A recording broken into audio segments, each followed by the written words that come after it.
po sa Pag-asa ngayong araw po ng Lunes, isang low pressure area o LPA at ang southwest monsoon o yung hanging habagat ang magdadala po ng ulan sa malaking bahagi po ng ating bansa. Ang naturang LPA po ay natukoy kaninang alas 3 ng madaling araw kung saan namataan ito sa layong 570 km east northeast ng Biraca, Catanduanes o nasa layong 695 km east ng Daet, Camarines Norte.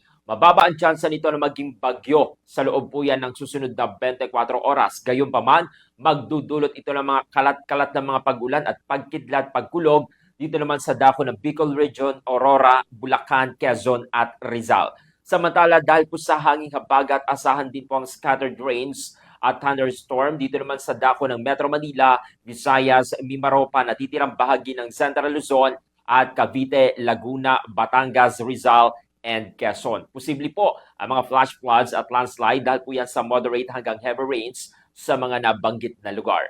Ang nalalabing bahagi naman po ng bansa ay makakaranas naman ng isolated rain showers. Bunsod pa rin po yan ang umiiral na hanging habagat at localized thunderstorm. Para naman po dito sa dako ng Mindanao at kanlurang bahagi ng Visayas at Luzon, moderate winds at moderate sea ang inaasahan.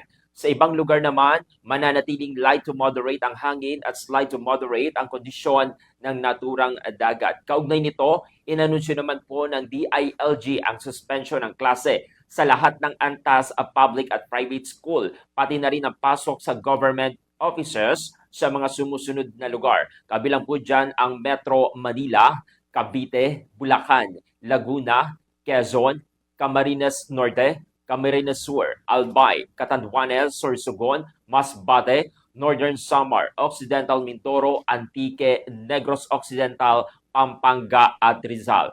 Ayon po sa DILG, layunin po ng rekomendasyon na masiguro ang kaligtasan ng mga estudyante at guro laban sa posibleng pagbaha at iba pang panganib.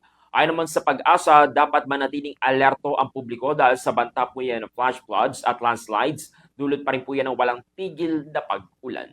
Good morning, Batangas.